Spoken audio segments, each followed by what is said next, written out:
Hey guys, in this video I will show you how to add subdomain in Cloudflare. Alright, so let's begin with the video.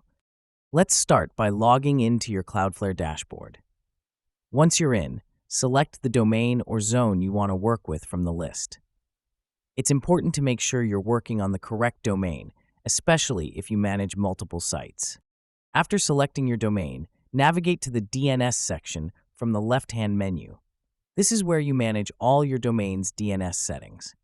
Within the DNS section, you'll see a list of existing records. To add a new one, click the Add Record button.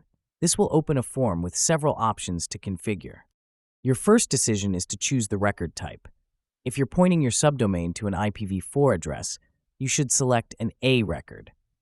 For an IPv6 address, you will need to select an AAA record. If you want to alias your subdomain to another hostname, like a third-party service, you should select a CNAME record. Next, in the name field, simply enter the subdomain label you want to create, like blog or store. You do not need to type the full domain name because Cloudflare will automatically append your root domain for you. Now, move to the content or target field. For an A or AAA record, enter the IP address where the subdomain should point.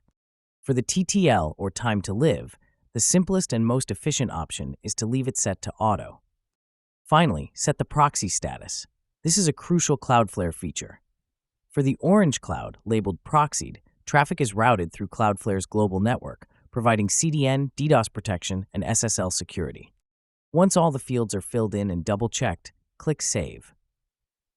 Your new subdomain record is now configured and active in Cloudflare. And that's it. So that is how you can add subdomain in Cloudflare. So that's all for this video. Thanks.